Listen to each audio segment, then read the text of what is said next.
안녕하세요. 뽀얀거탑의 아나운서 류일합니다. 여러분, 저희 뽀얀거탑이 사라졌나? 라고 생각하고 계셨는지 모르겠지만 오랜만에 이렇게 멀쩡하게 다시 돌아왔습니다. 조동수 선배님 안녕하세요. 반갑습니다. 네, 자, 그동안 왜 방송을 한동안 미루고 있었나 차차 설명을 해드리겠고요. 일단은 오늘 아주 특별한 분 한 분을 모셨는데 인사 올리겠습니다. 박세힌 유튜버를 진행하는 간호사님이신데요. 본인 소개 부탁드릴게요. 네, 안녕하세요. 저는 유튜브 빌런 간호사를 진행을 하고 있고요. 간호사 박세인이라고 합니다. 반갑습니다. 아, 반갑습니다. 네, 빌런 간호사라는 유튜브 버시고요. 네네. 그 유튜브 검색창에 빌런 간호사 하면 가장 먼저 뜨시는데 전 첫 방송을 보고 정말 놀랐던 게 저분 진짜 간호사인가 아니면 배우 하셨나? 지금도 뭐냐면 이 카메라를 보고 말씀하시잖아요. 이렇게. 졌다. 우리가 졌다. 우리 방송 이거 보지도 못하고 맨날 CCTV처럼 하려고 하는데.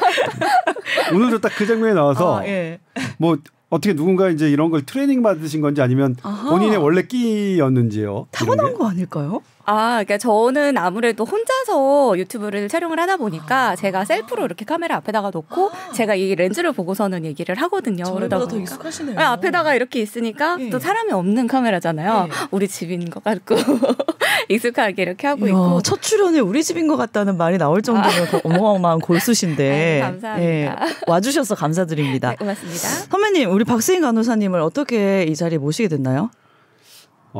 그냥 간단하게 말씀드리면 제가 뽀얀거탑을 그동안 한 5주째 못했나요? 네네. 아마 최장일 텐데 지금 그러니까 전공의가 병원을 떠나면서 그리고 전임의도 상당수 병원을 떠났죠. 그리고 지금 의료계에서는 제가 기자 생활을 한 이래로 가장 큰 위기입니다.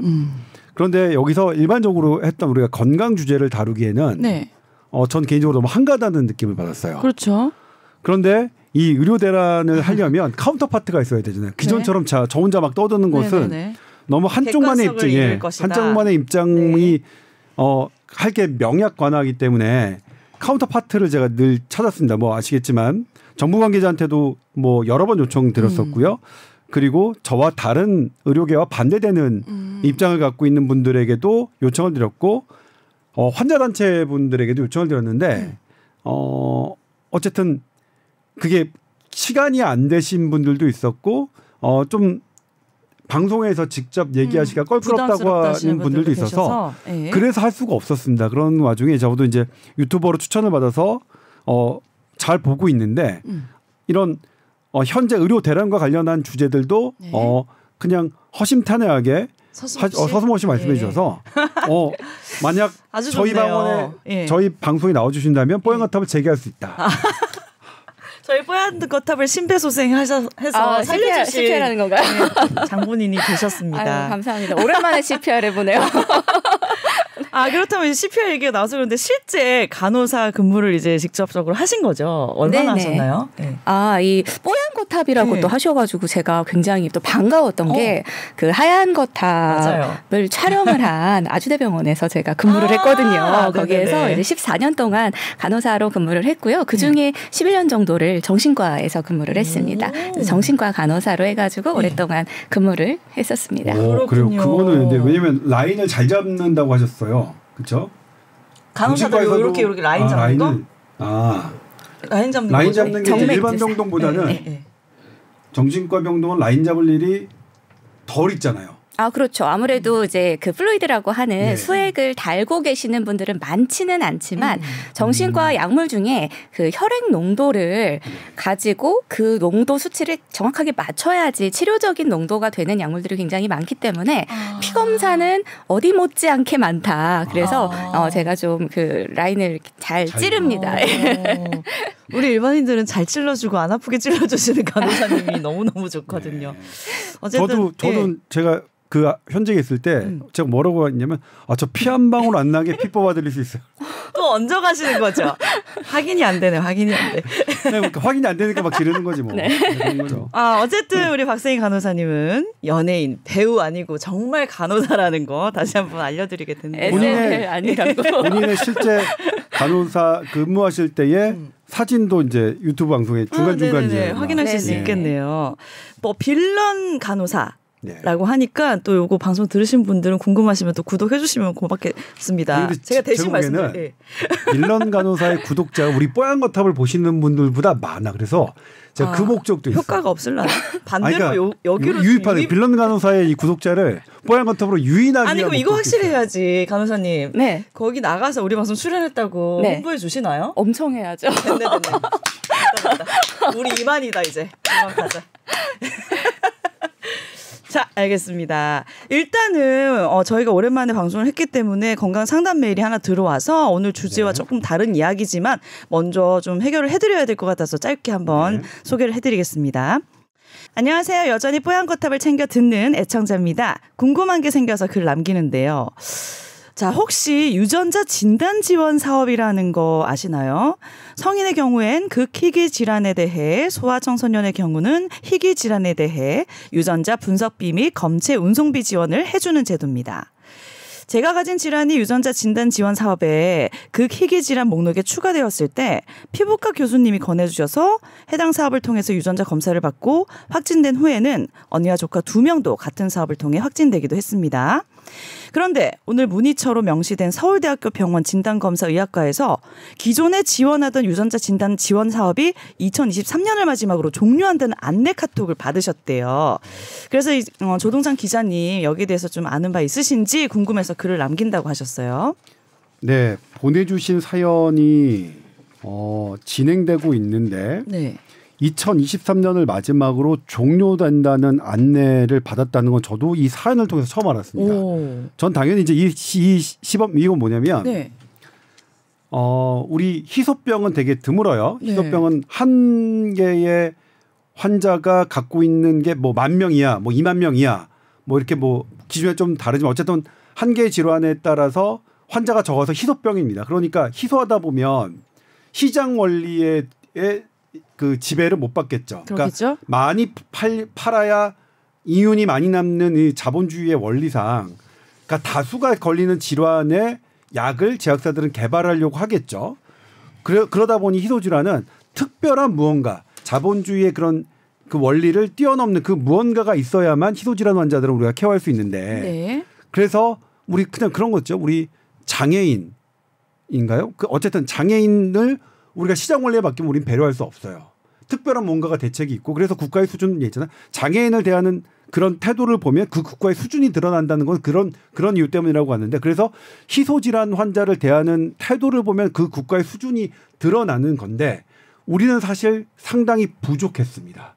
그런 것에 나아가는 입장으로 이런 희귀질환 유전자 분석 지원 사업이 있었습니다. 왜 이 진단이 중요하냐면요. 네. 옛날에는 진단을 빨리 하고 늦게 하고 별 필요가 없었어요. 왜냐하면 약이 별로 좋은 게 안 나왔거든요. 그런데 지금은 좋은 약들이 계속 나오고 있습니다. 네. 그런데 이 선천성 질환의 특성상 빨리, 조금이라도 빨리 증세가 없을 때 들어가야 효과가 크거든요. 그러려면 뭐냐면 태어나자마자 하는 게 제일 좋잖아요. 네네. 그래서 그렇게 하는 나라들도 있어요. 근데 우리는 아직은 그게 안 되고 있어요. 소아과에서는 우리 태어나자마자 이거 해줄라. 몇십 개 질환이라도 모든 걸 다 커버할 수는 없겠지만 7,000에서 8,000개를 다 커버할 수 없겠지만 흔하게 나타나는 것, 희소질환 중에서도 흔하게 나타나는 거 몇십 개, 몇백 개라도 해달라고 요청하고 있는데 네. 그런 것을 확대하는 그런 것을 시작하는 단계로 이 사업이 진행되고 있는데 네네. 이게 종료된 줄은 몰랐어요. 네, 저도. 종료가 됐다고 하네요. 그래서 네. 이 부분은 제가 취재를 하겠습니다. 아하. 취재를 하겠고요. 문제는 이제 제가 취재를 하려면 사례자가 있어야 되니까 네. 방송을 들으시는 분들 이 진단 지원 사업이 종료됨으로써 지금 갑자기 고가의 검사비가로 막 들이닥쳐서 내가 대단히 힘들게 되신 분을 저에게 좀 소개시켜 주셨으면 좋겠어요.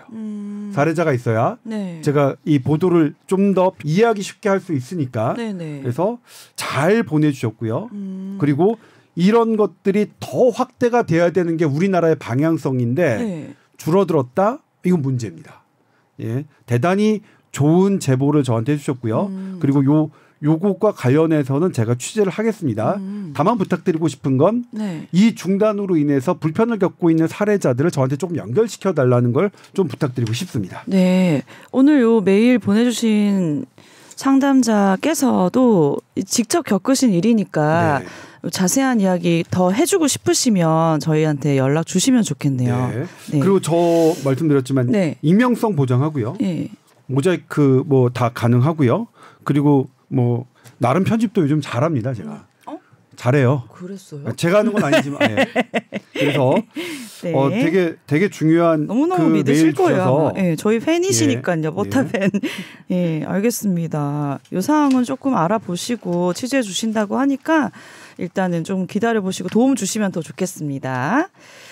자, 그러면 이제 우리 박세훈 간호사님이 오신 이제 이유가 지금부터 이제 시작이 될 텐데요. 네.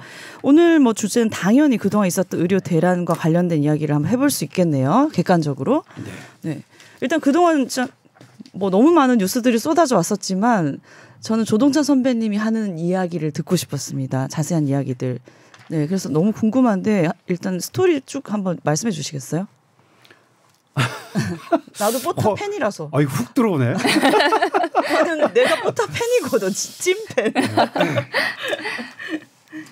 일단 저는 이번 제가 기자 생활을 지금 15년째 하고 있는데 최근 2달 동안에 이렇게 많은 욕을 먹은 건 처음이에요. 아하. 그러니까 사실 저희 시청자 게시판에 SBS 시청자 게시판과 제보란에는 그랬어요? 저를 이제 심지어는 출연시키면 안 된다. 기사에서 배제해라.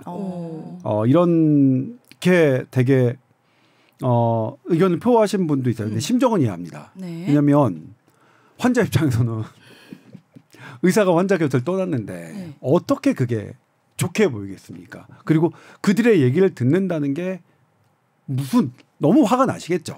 그 화가 나시는 상황은 너무 이해가 되고요. 네. 그럼에도 불구하고 저는 이제 저희 SBS는 저를 통해서 국민이 욕하시는 의료계의 입장이 뭔지, 주장이 뭔지를 저를 통해서 제가 취재를 한 거예요. 그걸 통해서 이제 보도를 했던 거고요. 그리고 그것에 반하는 정부 입장, 그리고 환자들의 입장 이런 것도 충분히 저는 다뤘다고 생각해요.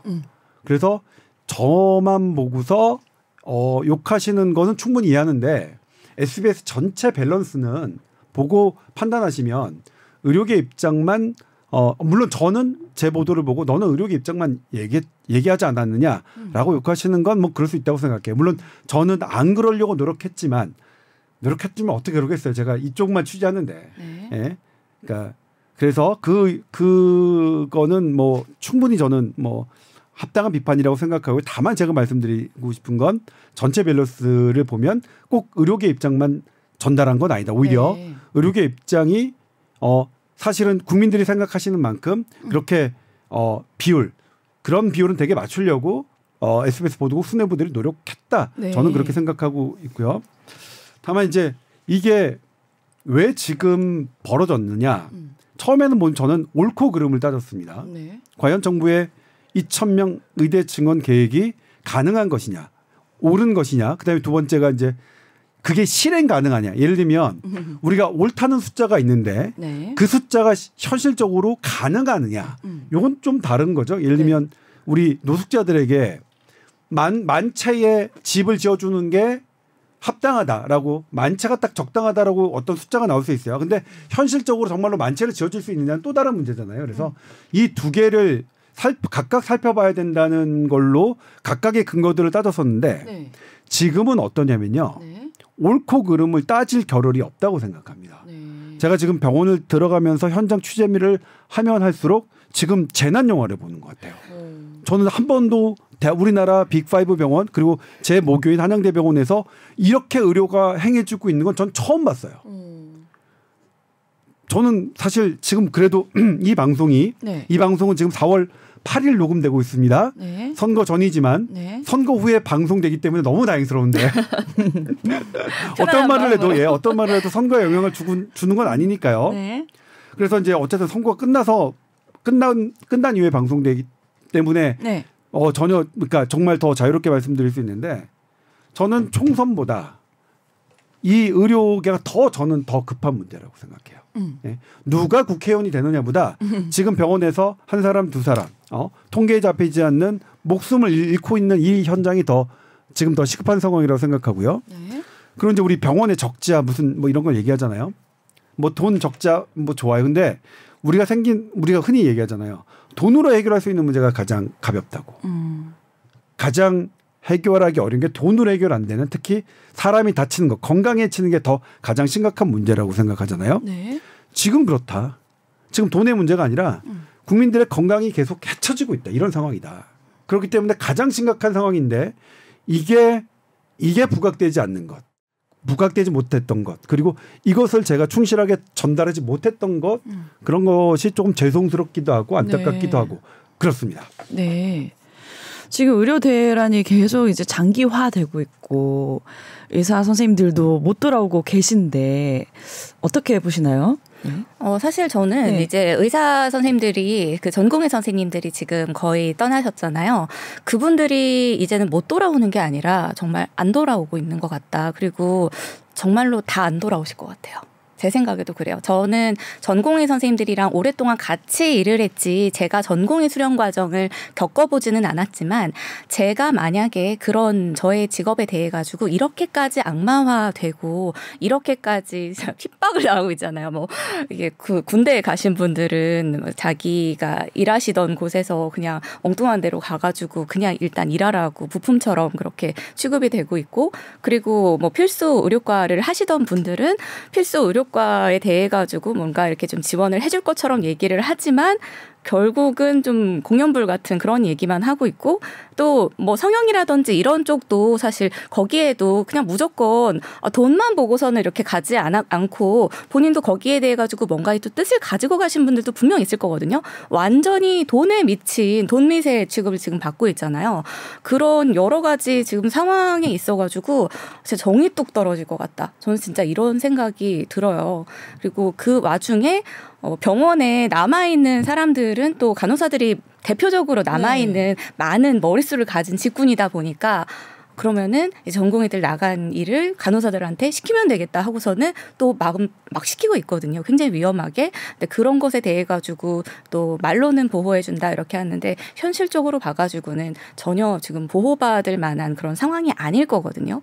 나중에 이제 이것에 대해 가지고 이 급박한 상황이 끝나고 나면 뭔가 분명히 지금 이제까지 덮이고 있었던 사고라든지 뭐 소송이라든지 이런 사건들이 분명히 좀 터질 거라고 생각을 합니다. 그 부분을 여쭤보고 싶은데요. 네. 지금 현직 간호사 선생님들이 전공의가 떠난 자리에 상당 부분을 메꿔주고 계신단 말이에요. 다른 그 뭐 교수님들이나 다른 방사선사 다른 직종군의 선생님들도 그렇지만 근데 간호사들 선생님들이 하고 있는 일들 중에 위험해 보인다. 그러니까 동료분들이겠죠. 대표적인 게 어떤 일들이 그럴까요?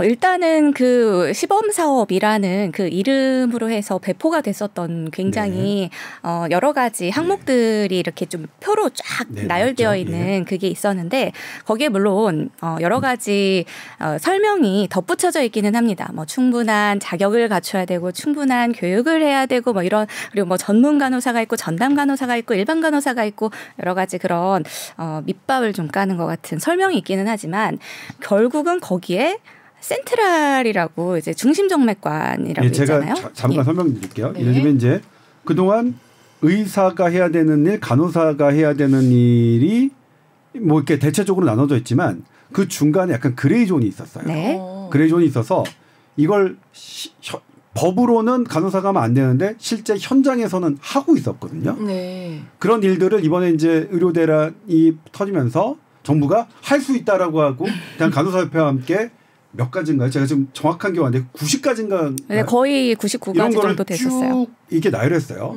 그 나열한 것 중에 저도 뜨악했거든요. 저도 딱한 게 있어요. 위험한 건데 이런 거요? 근데 저는 그걸 딱하다고 얘기를 할 수가 없었죠. 저놈은 이제 의사 편이네 이럴까봐.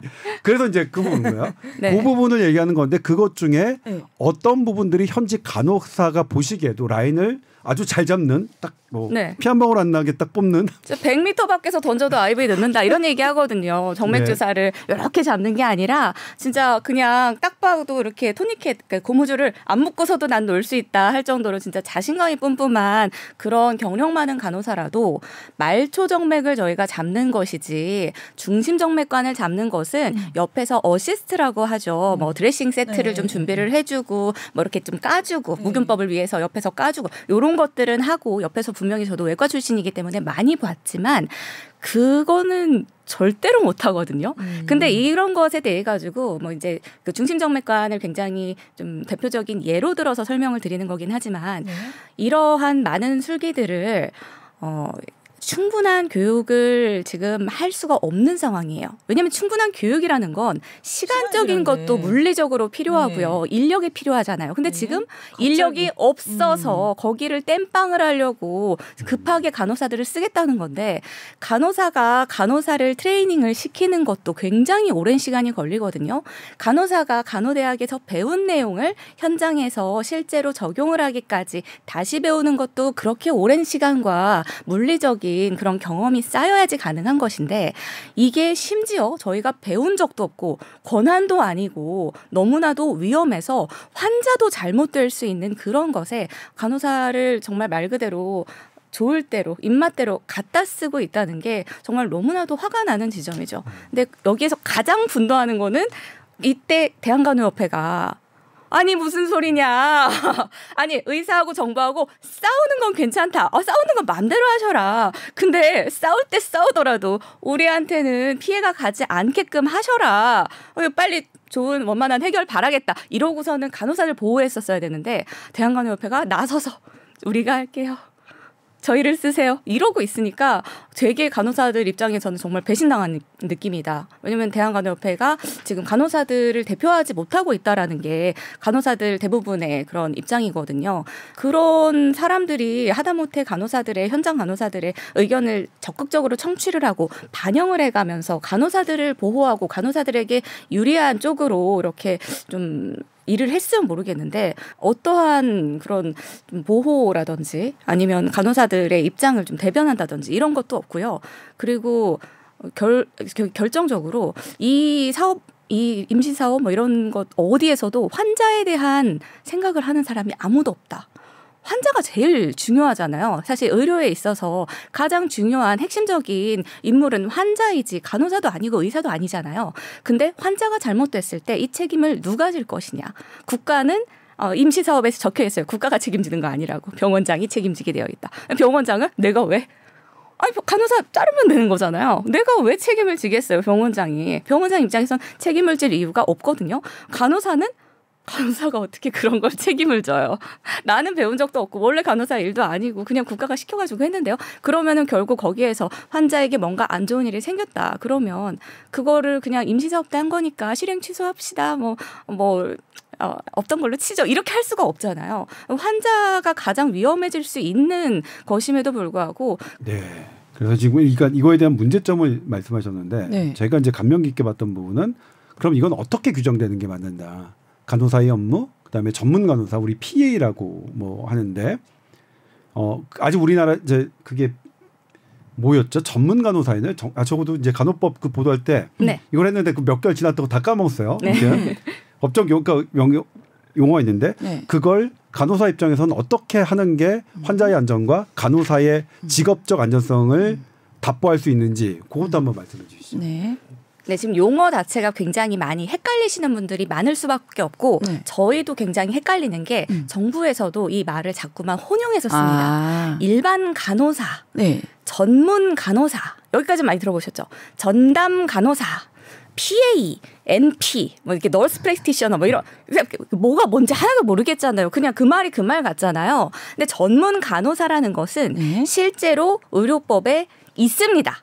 지금 있는 그런 직종이에요. 자격 자체가 따로 있고 이게 2년 이상의 그 대학원 과정이거든요. 대학원 과정으로 해서 13가지 영역에 그 자격을 갖춘 사람들이 전문 간호사라고 있습니다. 그런데 자꾸만 이 PA 얘기를 할 때 전문 간호사하고 PA 전담 간호사하고 섞어서 쓰고 있고 실제로 이번에 얼마 전에 3월 28일 날 발의된 간호법에서도 그 간호사법에서도 이 PA 뭐 법제화 이렇게 얘기를 하더니 그 법안 내용을 보니까 PA 뭐 전담 간호사 이런 얘기 없고 다 전문 간호사라고 써 있어요. 근데 이 전문 간호사라는 게 그들이 말하는 뜻은 PA 전담 간호사 지금 활용되고 있는 그 사람들을 얘기를 하는 것 같은데 근데 그럼 전문 간호사라는 원래 있었던 그 직종은 뭐가 되는 것이고 어떻게 되는 것이고 정말 헷갈리거든요. 근데 이 전문 간호사는 실제로 2년 이상의 그런 많은 그 교육 과정을 거치기 때문에 실제 임상 현장에서 일반 간호사만 했었던 것보다 훨씬 더 좀 깊이 있게 배운다고 알고 있습니다. 저는 전문 간호사 과정을 하지 않았기 때문에 정확하게 디테일한 그런 교육 과정까지는 모르지만 훨씬 더 높은 역량을 갖추고 있는 정말 말 그대로 숙련된 간호 전문 인력이다 하면 전문 간호사를 말하는 것이 맞습니다. 그런데 지금 PA라고 하는 것은 그냥 선생님 내일부터 저기 외과 PA로 좀 나와야겠어. 그냥 그렇게 됐어. 라고 하면은 저는 그냥 내일부터 PA가 갑자기 되는 PA가 되는 거거든요. 네. 진료 보조 간호사인가요? 진료 보조 그렇게 간호사? 얘기를 하기도 하죠. 뭐 전담 간호사라고도 하기도 하고. 용어가 없는 거예요? 정해진 용어도 없고 기준도 없습니다. 병원마다 다 다르고 그냥 뭐 PA 모집합니다, 여러분. 손 드세요라고 하면은 거기에서 저 한번 해볼게요라고 하면은 그러면은 뭐 합격하면은 하는 거고요. 아니면은 이 사람 조금 똑똑한 것 같은데 선생님 내 밑으로 와가지고 우리 같이 좀 잘해보지라고 하면은 그렇게 교수님이 픽업해가는 경우도 있고요. 네. 진짜 기준이 없습니다. 기준이 없다는 것은 구체적으로 좀 세팅되어 있는 그런 교육과정 자체가 통일된 교육과정 자체가 없다는 거예요. 그러면 이 기준이 없고 교육과정 자체도 다 중구난방인 이런 PA 전담 간호사를 이거를 이대로 그냥 법의 테두리 안에 이제까지 그냥 계속 했었던 거니까 큰 사고 없이 어떻게든 해왔으니까 하던 거니까 그냥 이제까지처럼 계속해라고 하는 것보다는 정말 그 전문 간호사처럼 만약에 이제 전문 간호사 과정이 2년 이상의 그런 좀 너무 긴 교육 과정이고 당장 필요한 인력은 너무 많은데 이것이 현실적으로 너무 어렵다라고 하면 전문 간호사처럼 전담 간호사의 그런 체계적인 교육 과정을 먼저 그것을 잡는 것이 그게 가장 우선적이라고 생각을 하고요. 거기에서 우리가 배운 것들만 안전하게 이 사회적인 합의와 그리고 서로 그 직업 간의 합의를 거쳐서 안전하게 우리가 어디까지 할 수 있는지에 대한 권한을 그 교육 과정을 토대로 우리가 안 배운 거 하라고 하면 안 되거든요. 지금 안 배운 거 하라고 하고 있잖아요. 뭐 수초 이런 거 어떻게 해요? 못합니다. 근데 그런 것들을 교육 과정에다가 이것을 명시해서 놓고 정말로 그것을 해서 시험과 자격을 획득한 사람들이 정말 이제 안전하게 그 범위 내에서만 그 일만 할 수 있도록 그렇게 해야 된다고 생각을 합니다. 지금처럼 그냥 진료보조 이렇게 하면은 그냥 이것도 진료보조고 저것도 진료보조고 이것도 진료보조니까 그냥 하세요. 맨날 했잖아요. 아유 사고만 안 나면 됐지. 이렇게 하는 거는 정말 위험하네요. 환자에게도 위험하고 그걸 시행하는 간호사에게도 너무나도 위험한 일이다라는 거죠. 네. 그러니까 지금 벌어지고 있는 것들에 좀 더 구체화할 필요가 있겠네요. 그러니까 지금 우리가 현장에서는 이거야 사실만 그랬었죠. 그렇죠. 제가 병원에 있을 때도 그랬었는데 여전히 그렇다는 거고 그리고 그렇게 구체적인 것에 대해서 그것을 교육할 수 있는 것도 확보해야 되고 그렇죠. 그리고 교육받은 그 부분이 안전하게 할 수 있는지 그리고 그 간호사가 그러니까 그것이 전문 간호사가 됐든 어떤 전담 간호사가 됐든 그분들이 안전하게 할 수 있는 것만 할 수 있도록 그런 것들이 좀 규정화돼야 된다는 말씀이시죠. 그렇죠. 지금은 말 그대로 그 시범 사업이 되게 오픈되어 있는 상황에서 이거는 대법원 판례에서 절대로 하면 안 된다고 돼 있으니까 뭐 대리수술 이런 건 하지 마세요. 이렇게 안 되는 거 몇 개만 놓고 나머지는 진료 보조의 일환은 하에 합의해서 알아서들 그냥 병원장이랑 저기 이렇게 해가지고 알아서 그냥 하세요. 이렇게 되어 있는데 그게 아니라 할 수 있는 범위를 여기서부터 여기까지다. 이렇게 범위를 정해놓고 약간 클로즈드 시스템으로 저는 가야 된다고 생각을 하거든요. 왜냐하면 지금 너무나도 간호사들이 활용당하고 있어요. 그리고 활용당하는데 이거를 거부할 권리가 있다라고 얘기를 할 게 아니라 거부를 실제로 간호사들이 못합니다. 이게 거부할 권리가 없어서 안 하는 게 아니라 거부를 하면 직업적으로 불이익이 너무나도 티가 날 수도 있고 안 날 수도 있는 직업적인 불이익이 걱정되기 어떤 걸까요? 때문에 직업적 그러니까. 불이익. 굉장히 그 병원에서 암암리에 이 간호사들을 그만두게 하는 방법이 여러 가지가 있는데 뭐 대표적으로는 태우는 거 되겠죠. 그냥 계속 뭐를 하든 발걸음 하나 뭐 말투 하나 다 꼬투리를 잡는 거예요. 선생님 눈을 왜 그렇게 동그랗게 뜨세요? 뭐 세모나게 떠? 뭐 목소리가 왜 그래요? 뭐 지금 뭐 불만 있으세요? 막 이게 인사하고 막 이러는데 막 없는 사람 취급하고 투명인간 취급하고 이러는데 나는 한 20년 차 됐는데 내 뭐 수간호사가 뭐 상사가 그런 식으로 나를 굉장히 막 후배들 앞에서 무시하고 막 모멸감을 주고 그러면은 어떻게 다닐 수가 있겠어요. 굉장히 힘들겠죠. 그런 식으로 해서 괴롭힘으로 그만두게 하는 방법도 있고요. 병원 차원에서는 이 사람의 역량을 발휘시키기 위해서 다양한 경험을 획득하시라고 한다는 그런 명목하에 6개월마다 계속 로테이션을 시킵니다. 응급실에서 일하던 사람을 갑자기 수술실로 로테이션을 시키고 수술실에서 이제 조금 한 3개월 정도 적응했나 했는데 다시 갑자기 정신과병동 가라고 하고 정신과병동에서 힘들게 겨우 이제 뭐 조금 외웠더니 이제 저기 호흡기내과 가라고 하고 호흡기내과에서 또 외과로 가라고 하고 외래로 갔다가 외래에서 또 뭐 한 달 만에 다시 또 뭐 어디 투석실 가라고 하고 투석실에서 다시 또 어디로 뭐 가라고 하고 이런 식으로 계속해서 그 근무제를 로테이션을 전담만 계속 시키는데 시키는 그런 느낌이네요. 굉장히 그게 힘든 일이잖아요. 부서 이동을 한다는 것 자체가 굉장히 스트레스풀한 그런 일이잖아요. 근데 부서 이동을 간호사의 경력 개발을 위해 가지고라는 그런 민영하에 사실 그게 간호사가 어떻게 거부한다고 거부할 수 있는 게 아니거든요. 그러다 보니까 계속 그냥 적응할 만하면 옮겨가고 적응할 만하면 옮겨가고 이렇게 되면 견디지 못하고 떠나는 거거든요. 이게 저도 실제로 근무를 해가면서 그런 케이스를 몇 번 봤었는데 주로 어린 간호사들한테 그렇게 하는 경우는 거의 없고요. 어린 간호사들은 일단 인건비가 싸잖아요. 호봉이 낮으니까. 근데 호봉이 좀 높은 간호사들 있죠. 근데 호봉이 좀 높은데 딱히 그렇게 엄청나게 두각을 드러내거나 뭐 보직을 하거나 이런 것도 아닌데 일단 연봉은 많이 줘야 되잖아요. 호봉이 올라가니까. 그런 간호사들을 그만두게끔 만드는 병원에 굉장히 좀 아름아름 관계자들은 다 아는 그런 방법 중에 하나입니다. 이런 식으로 어떠한 내가 인사적인 보복을 티 안 나거든요. 그건 티가 안 나요. 그래서 어디다가 신고한다고 해도 내가 질 확률이 너무 높아요. 티 안 나는 그런 방법으로 내가 어렵게 들어간 병원, 나의 이 직장 밥줄인데 이거를 진짜 어떻게 될 줄 알고서는 거기다가 대고서는 거부를 하겠어요. 쉽지 않은 일이죠. 저도 만약에 제가 임상에 있는 상황이었으면은 저도 침묵했을 것 같습니다. 이렇게까지 저는 말 못했을 것 같아요. 그러면 전담 간호사로 이제 지시를 받아서 도움을 드려야 되는 상황이면 거절을 이제 못하는 상황이잖아요. 현실적으로는. 그럼 그 전에 그 이동하는 부서에 대한 짧지만 정확한 교육 과정이 필요하다 뭐 이런 뜻인가요? 사실 그런 것들이 굉장히 형식적으로 있기는 있을 겁니다. 형식적으로. 근데 그거는 말 그대로 정말 현실적인 것이고 그런 것들을 그냥 뭐 매뉴얼 같은 게 있기는 할 거거든요. 보통은 다 있어요. 근데 매뉴얼 같은 것을 그냥 본다고 해가지고 실제로 적용을 할 수 있냐라고 하면은 그건 굉장히 좀 어려운 일이거든요. 임상이라는 게 아주 다양한 일이 생기고 또 사람의 뭐 질환이라든지 이런 것들이 다 케이스 바이 케이스이기 때문에 실제로 해보고 경험을 하고 하는 것이 굉장히 어려운 일인데 이거를 그래서 간호사들은 도제식 교육이라고 하죠. 의사들도 마찬가지지만 프리셉터라는 선배를 따라다니는 프리셉티라는 그 후배 간호사하고 이렇게 짝을 지어서 더블 듀티 그러니까 같이 다니면서 일을 하면서 교육. 배우는 그런 것을 합니다. 그래서 지금 PA 같은 경우에는 사실 그런 것들도 거의 없는 것으로 알고 있거든요. 그냥 갑자기 출근을 해가지고 그냥 이렇게 어깨 너머로 해가면서 배우거나 이런 경우도 굉장히 많고요. 그래서 이런 그 간호사들을 보호해줄 수 있는 조치도 없는데 시스템조차 굉장히 엉망진창으로 지금 하고 있는 것이 아닌가.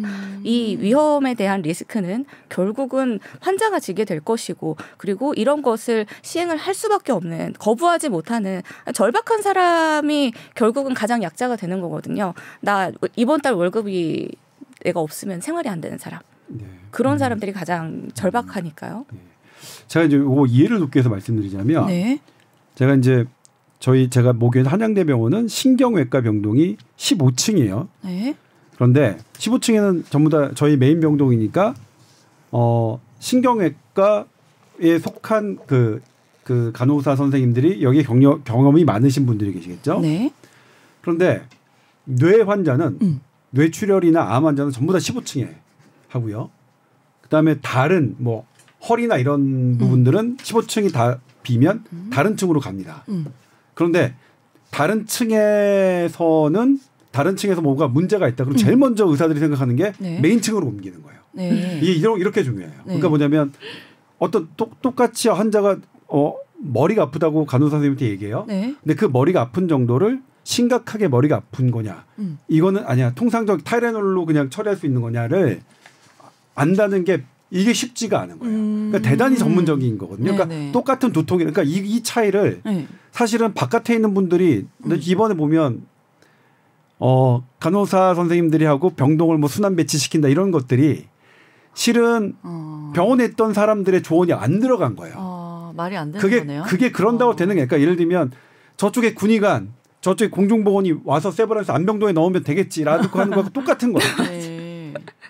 이거는 뭐냐면 실은 정부 관계자도 알아요. 보건복지부 관계자도 알아요. 지금 공중보건이 하고 군의관들 어렵게 뽑아서 병원에 파견했는데 성과 어떻다고 보십니까? 제가 왜냐하면 직접 다녀온 날이에요. 어떻다고 보십니까? 안 되는 거 저희도 알아요. 얼굴 본 적이 없다고 하는데요. 파견 나온 후로. 아니에요. 그러니까 간호사 선생님들하고는 그 약간 적인데 있어요. 계셔요. 제가 갔을 때도 계세요. 근데 물론 야간에는 안 계시고 주로 데이타임에 계시긴 하지만 그분들도 무슨 뭐 본인이 원한 거 아니니까 그분들 탓은 아니죠. 그쵸. 그리고 그분들도 왔는데 소암병동에서 막 이렇게 벌어지는 소아과 그것도 소아과 1년 이상을 막 이렇게 지지고 받고 그리고 어마어마하게 혼나고 어마어마하게 주당 100시간 정도를 한 6개월 1년 해야 할 수 있는 일을 그분들이 와서 어떻게 해요? 갑자기. 불가능해요. EMR 로그인하는 방법도 모를 것 같아요. 그렇죠. 그리고 오더 내는 것 하는 것도 안 되니까 전부 다 간호사 선생님들한테 얘기해야 되는데 간호사 선생님들 너무 바쁘잖아요. 그러니까요. 그러니까 지금 안 돼요. 근데 이제 그게 대책이라고 나오는 것 자체가 현실적으로 안 되고 그다음에 또 하나가 뭐냐면 병원이 어려우니까 간호사 선생님들한테 무급 휴가를 다녀오라고 했고 무급 휴가는 사실은 나 월급 못 받는 거잖아요. 네네. 그 거부하신 분들에게 병동 순환시키는 거예요. 다른 병동으로. 그러면 내가 원래 여기서 이만큼 펑션을 잘 하고 있는 일인데 또 생판 다른 데 가서 새롭게 거기서 일을 배워야 되는 건데 네. 그것도 아예 옮기는 거면 모르겠지만 또 다시 돌아와야 돼요. 그렇죠. 언제까지일지 모른다는 거. 그거 진짜 중요하죠. 그죠? 그러니까 저는 또 약간 지금 이 얘기를 그냥 아무 상식 없이 들은 이제 입장으로서는 내가 간호사면 다양하고 많은 일을 해내는 능력 있는 간호사가 되면 좋을 텐데 그러면 전담 간호사를 많이 해보고 경험을 쌓으면 오히려 나중에는 좋은 거 아닌가? 보내면은 좋아하는 간호사는 없을까? 이런 생각도 했었거든요. 지금 내가 들으면서. 이게 능력을 갖추는 것에 대한 자부심과 내가 이런 것도 할 줄 아는 나는 되게 전문 의료인이지. 이것은 실제로 간호사의 영역에 대해서 내가 그러한 능력을 갖췄을 때 그럴 때 느낄 수 있는 자부심인 거지. 내가 간호사인데 내가 수첩 꼬매는 거. 내가 수쳐 기가 막히게 하잖아. 얼마나 의사 영역에 그레이 존에 있다는 그런 거요? 자랑을 할 수도 없어요. 왜냐하면 불법이니까. 간호사가 수쳐하는 건 불법인데 내가 그거 잘한다고 어디다가 자랑을 하겠어요. 나는 내 이름으로도 그거는 기록도 남길 수가 없어요. 교수님 이름으로 대신 기록을 남겨요. 한 건 난데. 그러니까 유령이라 그레이 존이라 이렇게 얘기를 하는 게 나는 그냥 손인 거예요. 존재하지 않는 사람인 거예요. 그래서 이 PA들은 그 자신이 무엇을 할 수 있는 그런 스킬풀한 것에 대해 가지고 자부심을 갖기가 어려운 것이 우리 결국 인정받지 아니에요. 못하니까. 네. 간호사가 간호하게 그 영역에서 내가 뭔가의 전문성을 갖추는 것이 그게 자부심을 가지고 할 만한 그런 문제인 거지. 내가 엑스레이를 잘 찍고 왜 임상 격리사들이 하는 그런 업무를 잘한다고 해가지고 내가 간호사로서 좀 이렇게 능력자인 것 같아. 나는 1인 3역을 할 줄 알아. 나는 의사도 할 수 있고. 많아지면서 돈을 더 주는 것도 아니고. 그렇죠. 왜냐하면 불법이기 때문에 그거에 대해 가지고 이 간호사가 초음파 찍었다고 초음파 기사비 해가지고 이렇게 줄 수가 없잖아요.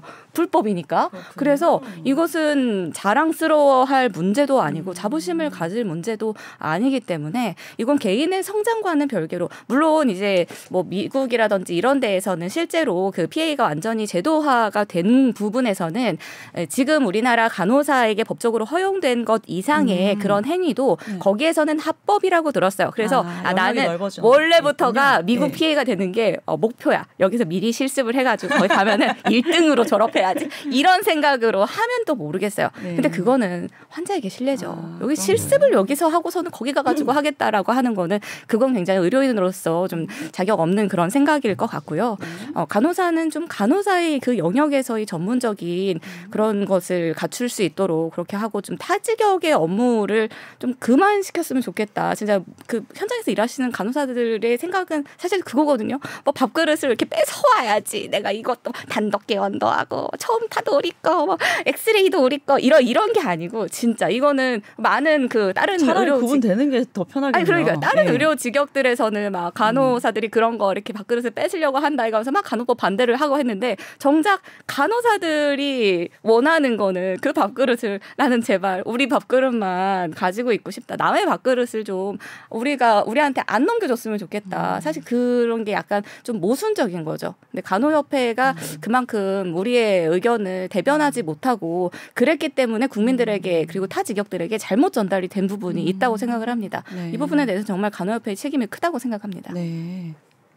어시스트라는 게 굉장히 애매모호한 영역이네요, 진짜. 제가 이제 예. 미국의 그런 PA 제도를 제가 전반적으로 아는 건 아닌데 제가 미국에 1년 동안 이제 연수가 있으면서 제가 이제 병원에 속해 있었잖아요. 근데 거기는 되게 엄격하게 나눠져 있더라고요. 그러니까 그분이 할 수 있는 것들이 딱 정해져 있어요. 그리고 그것도 그분이 그걸 환자를 직접 하기 위해서는 그거에 대한 그러니까 교육도 받아야 되고 시험도 통과해야 되고요. 또 그 병원에서는 정말로 그거를 하고 예를 들면 드레싱 같은 거예요. 이제 환자들이 되게 이제 그러니까 심각한 드레싱이죠. 심각한 드레싱은 이제 우리나라도 아마 이제 그렇게 바뀌어야 되는데 우리나라는 옛날에는 아픈 거 그냥 참을 수 있지 하면서 그냥 막 했어요. 그럼 안 되는데. 저 예전에 미국 가서 왔어요. 다 물어봐요. 환자에게 너 이거 되게 고통스러우니까 미리 마취제를 뭐 투여 받을래 아니면 진정 수면 뭐 이거를 할래 물어보더라고요. 처음 알았어요. 아, 원래 그렇게 하는 게 맞죠. 근데 우리나라는 제가 봤을 때는 그냥 너 참는 원래 아파요. 하면서 잠깐 참으세요. 근데 따끔합니다. 그것도 사실은 이게 의사 잡인데 의사가 없으면 그 간호사 선생님들이 대신해 주잖아요. 네. 근데 거기는 PA가 그걸 하시는 분들이 있는데 그것에 대해서 교육을 받고 시험을 받고 그 병원에서도 할 수 있는지 아닌지를 판가를 한 다음에 들어가요. 네. 그러니까 환자한테 무심코 들어가지 않아요. 그러니까 예를 들면 제가 그거를 봤을 때 봉합을 할 거지 나의 이 하는 걸 봉합을 의사가 하기로 알고 있는데 의사가 하는 것을 간호사가 대신해도 그게 이제 PA든 전문 간호사든 대신할 수 있다 이 상황에 그거를 정부가 일방적으로 결정할 수 있는 문제인지가 저는 퀘스천 마크였어요. 이건 환자에게 물어봐야죠. 환자에게. 예? 환자에게 안 물어보고 당사자에게 안 물어보고 나머지 사람들의 결정에 그걸 어떨 거야. 그리고 제가 그때 그 하던 동료 기자들한테 너라면 어떻겠냐. 너희 이제 애가 뭐가 찢어져가지고 했는데 지금 간호사가 뭐 병원장에서 간호사가 투자해도 된다고 생각하면 너 어떨 것 같아? 당연히 안 되죠. 그러니까 난 그렇게 접근해야 되는 게 맞지 않냐? 네. 지금 우리가 아무리 위기라고 하더라도 이 어떤 의료 행위에 대해서는 그 전까지 우리가 공급자 중심으로 봤다면 지금은 환자 중심으로 가야 되는 건데 예? 그게 사실은 근거 중심인데 그것이 너무 이제 이런 의료 대란이라는 이런 뭐 되게 어려운 상황임에도 불구하고 너무 원칙 없이 방향성 없이 진행된 측면은 있고 그리고 그것이 이루어지고 있는 병원 현장을 다녀오면 이도저도 아닌 거죠. 그래서 그런 부분 뭐 말씀해 주셔서 저는 네. 되게 공감을 하고 있고요. 네. 그래서 또 하나 이제 궁금한 게 저는 이제 전공의에 대해서 사실 이제 전공의와 간호사는 저희 신경외과는 그랬거든요. 네. 되게 많이 1년차 특히 1년차 때는 간호사 선생님하고 막 떨어질 수 없고 맨날 서로 싸우고 귀찮게 하고 막 애증의 관계. 근데 그래서 정은 많이 들어요. 네, 그러니까 맞아요. 오랜만에 가도 제가 이제 정말로 오랜만에 갔는데도 그때 제가 1년차 때 응급실과 중환자실에서 저랑 봤던 분들은 너무 반가운 거예요, 서로가. 네. 맞아요. 근데 그럼에도 불구하고 전공의가 떠난 것에 대해서 병원을 떠난 것에 대해서는 그 다양한 측면이 있는데 어쨌든 간호사 선생님들이 생각하는 네. 그런 거는 또 다른 의미가 있을 것 같아서 그 부분도 조금 말씀을 부탁드리고 싶어요. 네. 어떻게 뭘 앞부분에 살짝 말씀하시긴 했지만 그러니까 전공의 선생님들이 지금 이제 그 떠난 것 자체에 대해 가지고는 사실 이제 저는 지금 제가 임상에 있지 않기 때문에 개인적인 생각을 얘기를 드리는 거지만 저는 그거는 전공의사 선생님들이 본인들의 이유를 가지고 본인들의 행동을 한 거잖아요. 거기에 대해 가지고 간호사가 저거 환자 버리고서 저렇게 떠나면 안 되지. 얼른 돌아오세요. 이렇게 할 거는 진짜 아니라고 생각을 해요. 돌아오라고 한다고 오고 가라고 한다고 갈 거예요? 아니잖아요. 그거는 말 그대로 다른 직역의 문제이고 다른 직역의 싸움입니다. 그럼 간호사는 말 그대로 그 병원을 지키는 게 간호사로서 병원을 지키고 있는 거지 우리가 전공의 일을 대신 해주려고 그 자리를 지키고 있는 게 아니거든요. 근데 간호사들이 지금 이 상황에서 전공의가 빠져가지고 없는데 간호사들이 일을 다 하고 있으니까 니들 전공의 밉지라고 얘기를 하는 거거든요. 그거는 정말 잘 생각을 해야 돼요. 이게 이 사태의 원인은 전공의들이 집을 나간 거일 수 있습니다. 그런데 일을 시킨 건 정부고요. 의사 일을 하라고 시킨 건 정부고요. 그걸 하겠다고 한 건 또 간호협회입니다. 그 결국은 지금 상황이 결과적으로 이렇게 됐다고 해서 원인이 전공이었고 결과적으로 간호사들이 이렇게 고생을 하고 있으니까 니들 전공이 밉지? 사실 그거는 그렇게 단순히 생각을 할 만한 일은 정말 아니라고 생각을 해요. 왜냐면은 그 전공의 선생님들이 지금 하고 있는 행동이라든지 이런 것에 대해서 누구보다도 또 가까이 있기 때문에 어떠한 명분으로 그렇게 어떠한 이유로 그런 행동을 하고 있는지에 대해서 또 다른 이제 직역이라든지 아니면 다른 일반 국민들보다는 저희가 더 잘 이해를 하고 있다고 생각을 하거든요. 그래서 사실 제가 그 유튜브에서 최근 이 이슈에 대해 가지고 얘기를 하면서 또 의사 그 직역이신 분들도 또 많이 그 댓글들도 달아주시고 이렇게 하시면서 되게 막 고맙다고 얘기를 많이 하시는데 왜냐하면 이 상황에서 의사들이 아무리 합리적인 이야기를 해도요. 아무리 중립적이고 합리적인 얘기를 해도 사람들이 안 들어요. 색안경 끼고 듣나요? 그냥 일단 안 들어요. 그냥 안 들어. 정말 말이 통하지 않는다라고 저도 그렇게 보일 정도로 아무도 지금 의사의 말을 듣지 않습니다. 어떠한 이유가 있었는지 어떠한 사정이 있었는지 이대로 그냥 오케이 고고합시다라고 하면은 어떠한 일이 생길지에 대해 가지고 저희는 현장에 있고 실무자들이니까 그것에 대해 가지고 예상이 되니까 이거는 좀 안 될 것 같은데요. 이거 이래가지고 되겠어요? 이렇게 얘기를 하는 건데 지금 의사가 아무리 중립적이고 팩트로요. 근거를 가지고 얘기를 해도 아무도 안 듣습니다. 근데 이제 저는 의사가 아니라 간호사인데 이렇게 얘기를 같이 해주니까 그 부분에 대해 가지고 굉장히 고맙다고 얘기를 하더라고요. 근데 사실 저는 또 이 부분에 대해 가지고 얘기를 같이 하면서 그 와중에 이제 일을 못하고 있는 그 간호협회를 같이 좀 섞어가지고 얘기를 하고 있기는 한데, 이런 것에 대해 가지고 사실 국민분들이 물론 감정적으로는 굉장히 그 당장 지금 의료가 완전히 망가지지 않았습니까? 완전히 붕괴되지 않았습니까? 이러한 시스템이 붕괴된 것에 좀 촉발 사건처럼 보이는 전공의들의 집단 행동이 너무나도 감정적으로 화가 나고 좀 미울 수도 있겠지만 그 것만을 그냥 욕하고서 끝나는 게 아니라 그 밑에 기저에 있는 이유라든지 사정이라든지 그리고 현실적으로 어떠한 문제가 생길지 이런 것에 대해 가지고 의사들이 말한다고 무조건 너 의사니까 그렇게 얘기를 하는 거지. 너 네 밥그릇 챙기려고 그러는 거 아니야. 네가 돈 더 벌려고 하는 거 아니야. 가뜩이나 돈도 많이 버는 것들이 돈에 미쳐가지고 저러는 거 아니야. 이러면서 그렇게 이야기를 할 거는 저는 아니다. 좀 그렇게 생각을 합니다. 네. 돈 얘기가 나와서 네. 제가 이제 이거는 칼럼에도 썼던 건데 역시 저의 칼럼도 반향이 별로 없습니다. 제가 쓰는 기사는. 그러면 이제 사실 어떤 주제가 있을 때 논란이 되는 주제가 있을 때 가장 그 논란에 방해가 되는 게 스피커에 대한 공격이에요. 그러니까 우리가 이제 어떤 집을 몇만 호 짓겠다라고 한다면 그 몇만 호가 정말 우리한테 타당하냐 아니냐 이런 거를 이게 따져야 되는데 저 자식은 집이 많아서 건설사 하고 있어서 그래요. 저 자식은 뭐 누가 부동산 투자하고 있어요. 물론 그런 것들을 평소에 스피커에 대한 얘기는 할 수 있습니다. 근데 이 얘기가 처음에 할 때 이게 되게 중요할 때는 그 주제에 몰입해야 되거든요. 네. 예를 들면 저는 제가 의료계 쪽에 했던 거는 이 의대 증원 문제가 됐을 때는 정치적인 문제, 예를 들면 무슨 백 이거 하지 마라, 뭐 하지 마라 얘기했어요. 그 얘기를 하지 마라. 네.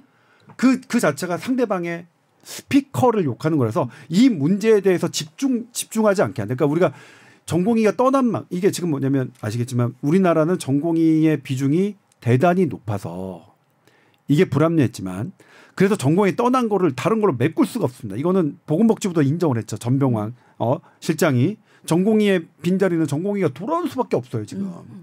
지금 안 돼요. 물론 여기에서 의료계의 일부 제가 오늘 생방송에서 얘기했는데 여기 들어오기 전에 네. 일부 인사가 병원장이에요. 모 병원장이 총리와 보건복지부 이제 관계자들이 있는 회의에서 감당 가능하다, 장기간 감당 가능하다고 했는데 그런 사람들 책임져야 돼요. 병원 아주 잘 되고 있어서 뭐 대학병원 안 되니까 자기 병원 잘 되고 있어서 신나서 그런지 모르겠지만 감당 안 되고 있는데 그렇게 그러니까 이런 대란 국민들적 대란 상황에서 지 이성만 챙기는 그런 나쁜 사람들이 있더라고요. 아무튼 근데 그럼에도 불구하고 이 주제는 그렇게만 스피커를 따지지 않아야 네. 욕하지 않아야 이 주제로 우리가 아주 몰입할 수 있는데 의사소득도 그래요. 의사소득 돈 버는 거 욕할 수 있어. 니네 너무 많이 번다. 뭐한다 할 수 있어요. 근데 우리가 여기서 이 문제에서 중요한 건 뭐냐면요. 의사가 돈을 얼마나 버느냐보다는 우리 국민이 얼마나 돈을 내지, 의료비를 얼마 내지, 그리고 우리 국민이 내는 의료비에 비해서 우리 국민이 받는 의료 서비스의 퀄리티는 어떻지? 이게 더 중요합니다. 네. 내가 사실 뭐냐면 내가 돈을 많이 내요. 의료비를 되게 많이 내는데 의료 서비스 질이 낮아요. 그런 상태에서 의사가 돈 못 벌면 그거 괜찮아요? 그래도 나 돈 많이 내고 의료 서비스 아주 되게 낮게 받지만 의사들이 돈 못 버니까 나 진짜 좋아 신나 이런가요? 반대로 내가 내는 돈이 별로 안 돼요. 그런데 서비스가 되게 높아요. 그러면 의사가 돈을 많이 벌더라도 별로 시기가 안 날 거예요. 우리가 중요한 건 1번, 2번이에요. 1번, 2번을 먼저 따지고 우리가 내는 의료비와 우리가 받는 의료 퀄리티의 질을 먼저 따진 다음에 의사 소득을 해야 되는데 그 전에 지금 우리나라 의료 기사들 보면 돈을 먼저 갖고 했죠. 이거는 그러니까 지극히 스피커를 욕하는 이 주제에 몰입하지 않고 이것을 갈라치기 하는 전형적인 정책 수법이거든요. 되게 그게 이번에도 작동했어요. 네. 아주 고약한 기사예요. 아주 고약한 적이에요. 우리가 따져야 되는 본질은 러시아요. 의사 별로 안 벌어요. 러시아 의사들은 예를 들면 의사만 하면 안 된대요. 투잡을 뛰어야 된대요. 그래서 대부분 누가 하냐면요. 재벌집 애들이 한대요. 그래서 의술이 러시아에서 뇌출혈 되잖아요. 가보세요. 뇌출혈 되면 어떡하는지. 거기 뇌출혈 사망률이 어떤지, 암 사망률이 어떤지. 그리고 의사소득 낮은 데라 쿠바 있잖아요. 그러면 정말 우리 원하는 거 쿠바예요? 우리 대한민국 국민들이 쿠바 의사소득이 낮은 쿠바의 그런 퀄리티가 도입됐으면 좋겠는 건가요? 영국도 마찬가지예요. 영국 얘기를 제가 지금 컬럼을 쓸까 말까 고민한데 네. 이거는 공무원님들 그 대기업 다니신 분들 영국 특파원 하셨던 분들 다 아시잖아요. 영국이 내셔널 헬스 시스템으로 다 묶어놨어요. 네. 묶어놨더니 어떤 일이 벌어지면 영국에서 그 의과대학을 나온 유수 인재들이 다 미국과 캐나다로 떠나는 거예요. 그래서 어떻게 했냐면 프라이빗 허스피탈 개인 병원을 열어줬어요. 그들에게. 네. 민영화인 거예요? 네. 민영화는 아니죠. 민영화는 아니지만 일부 민영화. 그래 니네 가지 말고 우리가 내셔널 헬스 시스템에 벗어나는 니네 개인 병원 해줄게 했더니 영국의 의사들이 유능한 인재들 전부 다 개인 병원으로 한 거예요. 거기는 내셔널 헬스 시스템의 지도를 받지 않아요. 그러니까 여기를 받지 않고 마음대로 병원비를 받을 수 있어요. 미국보다 더 비쌉니다. 영국의 프라이빗 허스피탈은. 그래서 뭐냐면 재벌들만 가요. 그러니까 거기에 유수원 인재들은 다 글로 빠졌어요. 그러면 내셔널 헬스 시스템에 지금 있는 사람들은 누가 많느냐. 외국인 비중이 되게만 높아졌습니다. 대부분이 인도와 파키스탄입니다. 이게 지금 이 유출을 막기 위해서 했던 이런 부분들이 이런 게 있어요. 그러니까 영국에서는 아니 이거는 진짜 복지부 실장님도 저와의 최근에 대화에서 얘기했던 건데 본인도 영국을 다녀오셨고 거기서는 골절이 됐을 때 정형외과 전문의를 만난다는 게 어떤 일인지 알며 그리고 거기에서 양질의 수술을 받기 위함이 어떤 것이냐 차라리 한국 와서 온다는 게 수술 받는 게 그들의 공무원님들에도 이 인수인 계장이 돼 있대요. 골절돼 있다 그러면 거기서 하지 말고 한국 가야 돼. 비행기값 하고도 남아. 그러니까 이거를 그러니까 의사 소득을 따진다는 게 그것을 따지는 게 우선순위가 안 된다는 것. 그렇다면 그런 기사 의사의 소득만을 따진다면 우리는 러시아와 쿠바로 가야 돼요. 예? 그렇게 바꾸고 싶어요. 우리 국민들께 우리 여쭤봤나요? 예? 그러니까 우리가 따져야 되는 건 국민이 내는 의료비와 우리가 받는 서비스입니다. 그걸 먼저 따지고 그런데 국민의 의료비가 되게 많이 낸다. 그러면 여러 가지 의사소득 높아? 이것도 각 이런 논의가 이루어져야 되는 거죠. 예? 이게 완전히 순서가 바뀌었습니다. 이건 뭐냐면 대단히 품격 없는 기사고 대단히 품격 없는 논쟁입니다. 예? 내가 내는 돈이 많은 다음에 그 다음에 그럼 의사소득이 이거 줄일 것도 따져보는 거죠. 일단 의사소득부터 낮춰. 그래서 쿠바, 러시아 가자고요. 그 다음에 그 영국처럼 인도, 파키스탄 하는 그쪽으로 가자고요. 거기에서 그 영국의 그 유수 인재들은 미국 가는 걸 잡으려고 했더니 지금 프라이빗 호스피탈 해가지고 어마어마하게 돈 많이 내고 있는데 순서가 대단히 잘못된 겁니다. 논의의 순서가. 예? 우리는 일단은 스피커를 서로 이 주제에 대해서는 얘기하지 않아야 되고 그리고 이 주제에 몰입해야 됩니다. 그래야 우리 이 의료 대란을 겪는 의미라도 있는 거죠. 그래서 이제 어쨌든 그 칼럼을 썼는데 반향은 없었어요. 의사가 하는 얘기는 그렇겠죠. 아무도 안 듣거든요 지금. 네. 그럼에도 불구하고 네. 저는 그렇습니다. 그러니까 제가 지금 가급적 제가 썼던 기사를 여기서 지금 언급을 안 하려고 하는데 이 부분만큼 말씀드리고 싶어요. 그러니까 우리가 따져야 되는 건 환자 중심이고 국민 중심이었는데 네. 그럼 환자가 내는 돈, 환자가 받는 의료 서비스를 먼저 따져야 된다. 그다음에 그 축의 일환으로 환자가 내는 돈, 환자가 받는 의료 서비스의 일환으로 의사의 소득을 따질 필요는 있겠다. 의료비 전체를 따질 필요는 있겠다. 네. 그래야 되는 거지. 의사의 소득부터 먼저 따지는 건 대단히 잘못된 방향으로 가기가 쉽다. 러시아와 쿠바로 간다. 네. 네. 네. 그렇다면 지금 이제 병원을 떠난 의사들이나 전공의들이 막말로 이제 다시 돌아와서 정상화가 빨리 돼야 되잖아요. 네. 의사들 입장에서는 어떤 부분이 이것만은 좀 제대로 해결되면 돌아오겠다. 그러니까 핵심적인 원하는 내용은 어떤 건가요? 지금 이제 선거가 끝나서 네. 만약 이 방송이 너무 드라마틱하게 지금 바뀌고 있으니까 또 선거라는 총선 결과에 따라 네네. 달라져서 어떻게 될지는 모르겠지만 이거 다시 돌아가서 오늘이 4월 8일 녹음 시점입니다. 일단 2,000명 숫자에 대한 거예요. 네. 그러니까 의대 정원수. 예. 네. 의료계는 2,000명 증원을 너무 많다. 예, 그거를 다시 재논의하지 않으면 돌아가지 않겠다는 거고 지금 정부는 2,000명은 안 돼.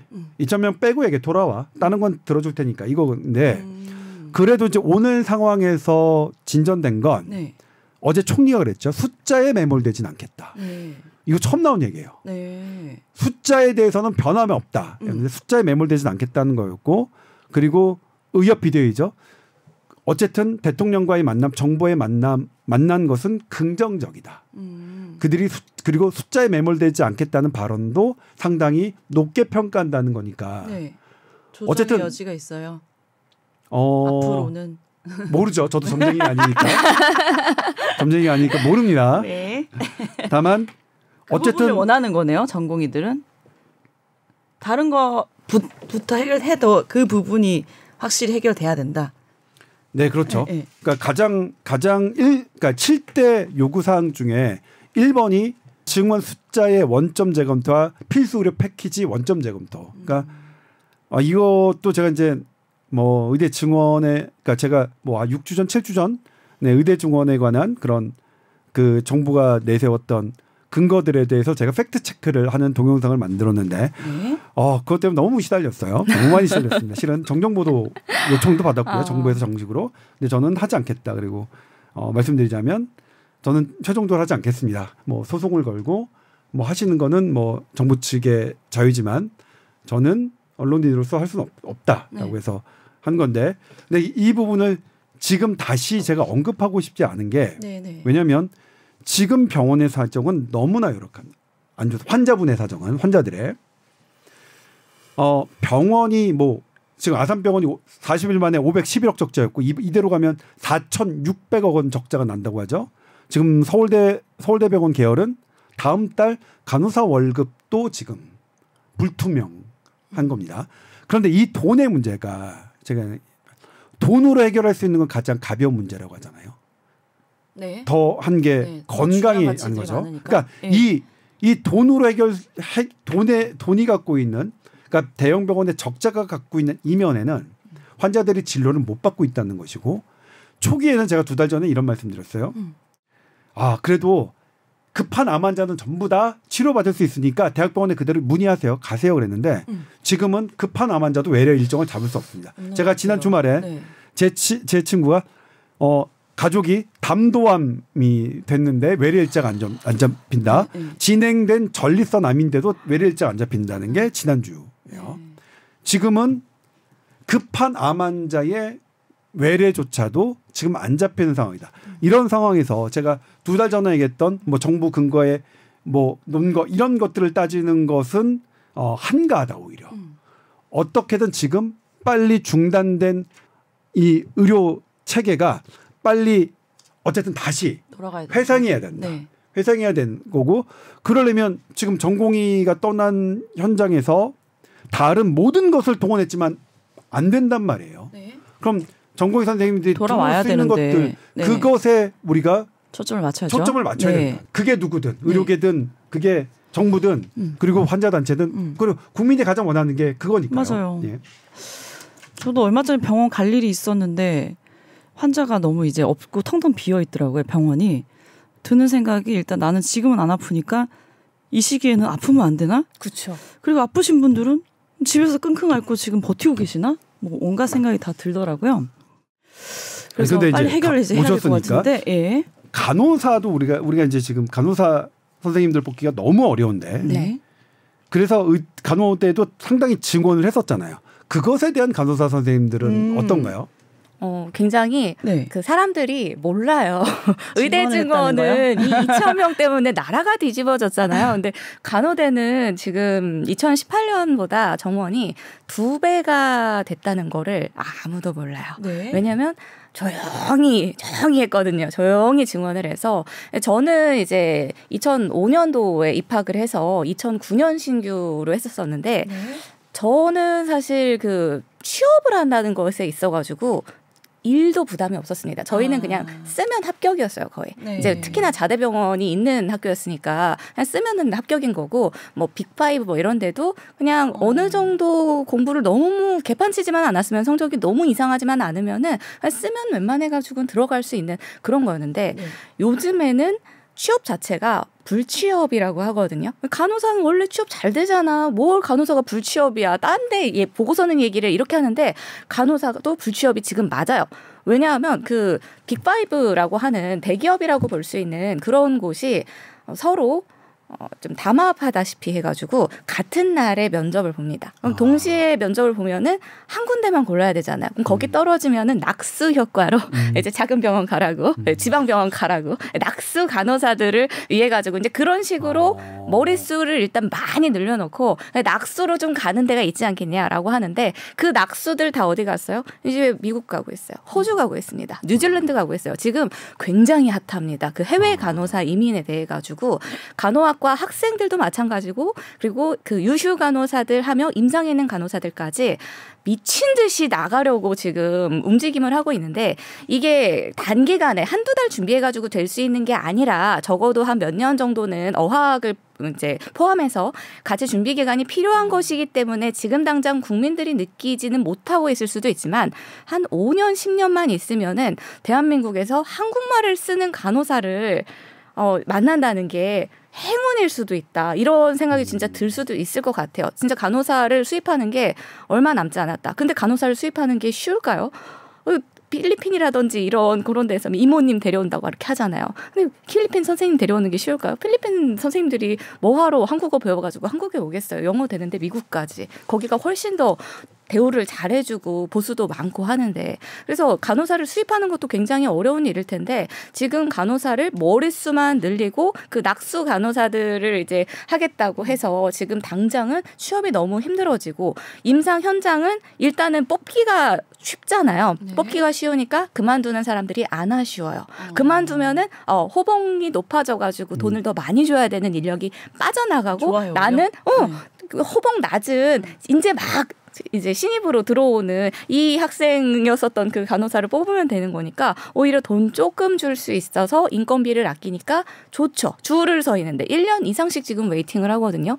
그러니까 계속해서 신규 직원만 들어와요. 그러면 여기에서 또 우리가 잊고 있었던 게 누구예요? 환자들. 의료질이네요 또. 환자들. 네. 환자들은 신규 간호사들이 뭐 예를 들어가지고 우리 아이를 데리고 이제 소아과에 가가지고 아이 이제 정맥 주사를 맞아야 된다고 해봐요.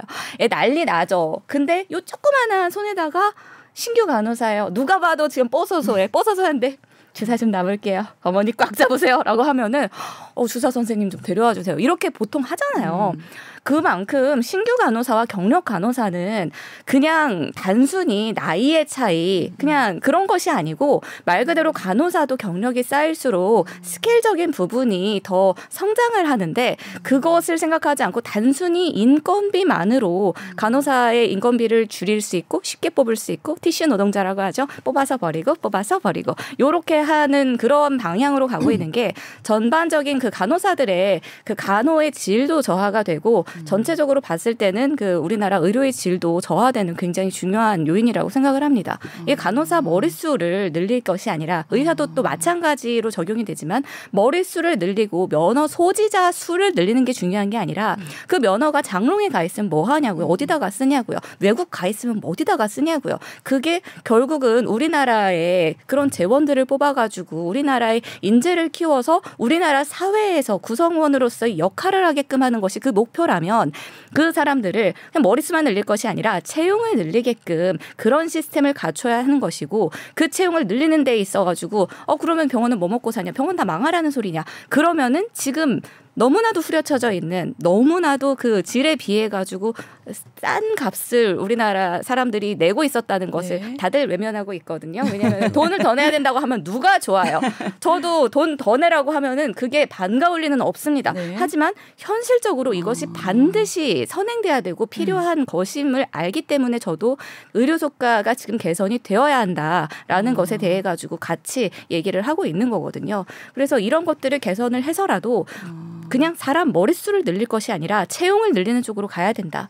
전문의들을 늘려야 되는 쪽으로 가야 된다고 항상 이제 그 전공의 선생님들도 얘기를 하잖아요. 이게 그냥 전공의들 머릿수만 늘릴 게 아니라 전문의 채용을 늘려야지. 전문의들은 티오가 없어가지고 다 그냥 계속 줄줄줄줄 팔로우해 가면서 하염없이 기다리기만 하고 그 기다리다가 못 견디고 그냥 나가가지고 개인 병원 하고 이렇게 하고 있는데 그냥 뭐 전공의들 계속 많이 있으니까 갈아가지고 쓰고 이렇게 해가지고는 이게 어디까지 버틸 수 있겠냐 이 얘기를 하고 있는데 국민들은 이제 듣기가 싫죠 사실. 그냥 뭐 의사들이니까 자기 밥그릇 때문에 얘기하는 거라고 생각이 들 수도 있고 그리고 결정적으로 그 부담을 누가 져야 되냐.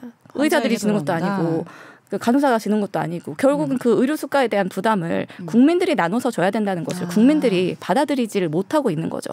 그것을 받아들일 수 있게끔 충분히 설득력을 가지고 정치인들이 그런 정책을 수립을 하고 하는 것이 그들의 일 아닙니까? 그것에 대해 가지고 국민들을 설득했어야 되는데 그 사람들이 국민들을 설득하지는 않고 그냥 단지 포퓰리즘적으로 저 의사들이 저 전공의들이 뭐 돈에 미친 자들이어가지고 저렇게 환자들 버리고선 도망갔다 해가면서 공공의 적으로 만들어서 프레임 씌우고 지금 그러고 있으니까 사실 굉장히 안타깝습니다. 그럼 간호사들이 아무 대책 없이 머릿수 늘려가지고 이런 이제 안 좋은 상황들이 많이 벌어진 거를 지금 몇 년째 보고 있는데 여기에 대한 이제 대책을 세우겠다라는 목소리는 전혀 없는 거예요?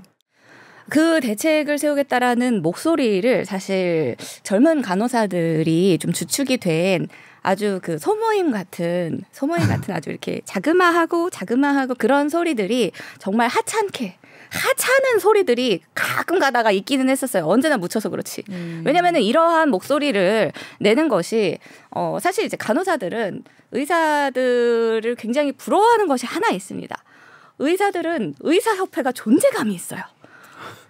아주 그냥 뉴스만 틀면 맨날 나와요. 존재감이 얼마나 뛰어난지 먹혀요. 근데 나름 의사들도 상당히 물론, 불만이 있어요. 굉장히 불만이 있다고는 하더라고요. 저도 많이 들었습니다. 저도 이제 아버지가 의사시기 때문에 저도 이제 아빠한테 가끔씩 그런 얘기를 들어요.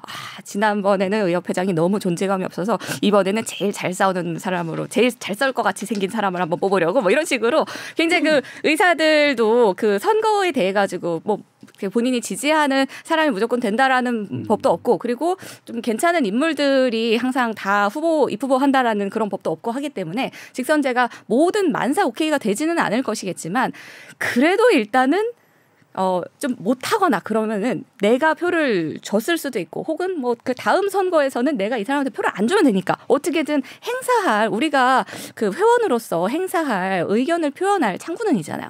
근데 간호협회는 제가 아까 전에도 간단히 얘기를 드렸지만 그 간선제로 해서 대의원들로 해서 뽑는데 이 대의원이라는 것은 지역마다 대의원의 머릿수를 이렇게 나눠놨어요. 목소리를 취합을 해서 정부를 압박을 하고 이게 충분히 가능할 수 있는 집단이거든요. 65만 간호인이라고 맨날 그렇게 간호사들 이제 간호협회에서 맨날 쓰거든요. 머릿수 적지 않고요. 그리고 우리들의 또 역할 자체도 사회에 있어서 필수적인 역할을 하는 직군이란 말이에요. 아주 중요한 직업이란 말이에요. 간호사라는 직업은.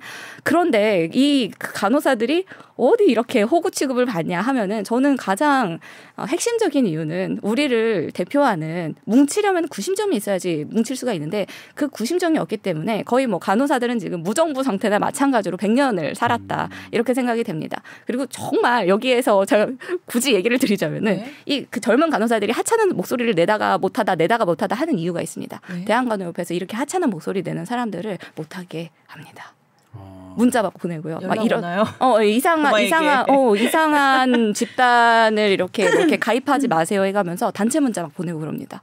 그래서 그리고 만약에 이제 그런 쪽에서 목소리를 내는 사람이 어디인가 이렇게 관련된 간호사 관련된 그런 일을 하고 있다라고 하면은 뭐 강의 같은 걸 좀 못하게끔 뒤에서 술을 쓴다든지 이런 되게 좀 그러네요.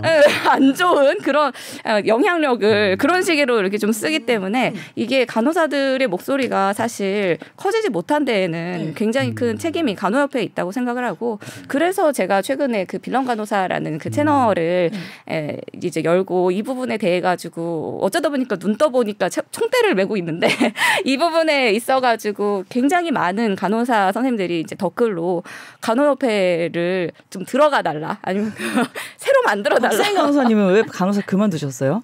저는 이제 그 다른 일에 이제는 한번 도전을 해보고 싶다라는 그런 생각 때문에 좀 그만둔 부분이 있었는데요. 그러니까 급여라든지 이런 부분도 노후를 준비하기에는 이게 나의 성장에 한계가 있다라는 생각이 들어가지고 그만뒀는데 어쨌든 거기에 대고서는 이제 사람들이 다 얘기를 하는 게 간호협회를 바꿔주세요. 새로 만들어주세요. 간호협회 회장이 되어주세요. 이렇게 하는데 간호협회 회장은 간선제고요. 네, 제가 출마를 할 수가 없어요. 그리고 사실 이제 저는 지금 뭐 이렇게 거기에 뭐 정치를 하려고 제가 목소리를 내거나 이제 아니면 간호협회 관련해가지고 진짜 뭔가의 좀 목적성을 가지고서 그렇게 한다기보다는 정말 진짜 눈 떠보니까 제가 총대를 메고 있는 거지 제가 뉴스 보다가 너무 어이가 없어가지고 시작을 한 거거든요. PA 간호사로 갑자기 아니 전공의하고 나라하고 싸웠는데 갑자기 간호사들을 머리채 잡고서 이렇게 끌려 나온 거 아니에요. 그래서 너무 화가 나는 거예요. 그래서 나도 지금 임상을 떠났지만 나도 간호사인 입장이고 임상에 있는 우리 그 선배 후배 동료들이 어떠한 상황일지 너무 눈에 보이잖아요. 그러니까 너무 열이 받아가지고 제가 시작을 한 거지 이러한 정치적인 목적을 가지고 하거나 이런 것은 아닌데 지금 간호사들이 워낙 갈 곳이 없고 워낙 뭉칠 곳이 없다 보니까 지금 약간 저희 채널에서 댓글에서 많이들 뭉치고는 계십니다. 그래서 네, 제가 그 댓글들을 보면서 간호사 선생님들이 많이 지지하는 걸 보고서 그렇구나. 그 다음에 하나 뭐냐면 간호사법 대한간호사협회가 지난번에 이제 대통령이 물론 거부권을 행사해서 했지만 그런데 되게 참 세상이라는 게 참 웃겨요. 그런데 다시 이게 또 등장했죠. 그때는 제가 이해하지 못했던 부분을 그 박세인 선생님께서 유튜브에서 간호법은 이렇게 돼야 된다는 것을 제가 보도국 기자들한테 딱 공유했어요. 감사합니다. 이렇게 설명하면 내가 고개가 끄덕여진다. 이렇게 그러니까 실은 이제 환자 중심으로 간호사의 업무 그리고 환자 중심으로 이 지켜져야 되는 네. 그러니까 보호받아야 되는 간호사 영역을 이렇게 설명해 주시니까 난 고개 끄덕여졌거든요. 그래서 그런 것들 때문에 많은 동료 간호사 선생님들이 지지하고 뭐 네. 그런 부분이 아닐까. 맞아요. 이 그 간호사법이 그러니까 작년에 그 거부 당했을 때 사실 그 뭐 간호사들이 광화문 앞에서 집회도 막 하고 반대 집회도 막 의협 무슨 뭐 의료 기사협 뭐 간호조무사협 해가지고 맞아요. 여기저기서 난리가 났었는데 뭐 어떻게 국회가 통과가 됐다가 마지막에 팽엔딩 해가지고 거부권 엔딩으로 쫑을 내렸잖아요. 근데 몇 개월 후에 갑자기 그때 팽했었던 것을 다시 가져와가지고 그래도 PA 법제화 지금 필요하니까 법제화하자라고 하더니 지금 아쉬워지니까 다시 또 3월 28일에 다시 또 간호사법이란 뉴 간호법이 발의가 됐죠. 근데 그때도 그렇고 사실 작년에도 그렇고요. 이 그 간호법을 발의를 하는 사람들이 현장의 간호사들이 아니잖아요. 국회의원들과 그리고 간호협회가 같이 얘기를 해가지고 나오는 것이다 보니까 현장의 간호사들이 간호법이 필요합니다 여러분 하고서는 얘기를 하고 간호법이 필요합니다 얘기를 하는 거는 처우 개선 이게 가장 중요하고 그 처우 개선법을 간호사들이 해달라 이렇게 외쳤었던 거지 뭐 간호사들이 뭐 단독 개원의 야망을 가지고 있거나 아니면 뭐 의료기사의 밥그릇을 뺏어서 우리가 의료기사 월급까지 다 받는 그런 미래를 꿈꾸거나 이런 간호사는 현장 간호사 중에 저는 정말 없다고 생각을 하거든요. 근데 어떠한 그 속내가 있는지 어떤 사정이 있는지 제가 다 알지는 못합니다만 이번에도 약간 그렇게 좀 트집 잡힐 만한 그런 조항들과 그런 문구들이 이번에도 상당히 좀 보이더라고요. 그리고 정작 필요한 그런 처우 개선에 대해 가지고는 해야 한다가 아니고 할 수 있다. 뭐 이렇게 지원을 뭐 해줄 수 있다. 뭐 이런 식으로 아주 그 생색내기 같이 이걸 해야 한다라고 규정이 되어도 이게 당장 현실화될 때까지 얼마나 많은 우여곡절과 노력이 필요할지 모르는 그런 것인데 그냥 할 수 있다. 그냥 둘 수 있다. 이렇게 하면은 그것에 대해 가지고 아무도 의지를 가지고 처우 개선을 하지 않을 것 같다. 이런 굉장히 실망스러운 그런 실망스러운 말이었습니다. 네. 그러네요.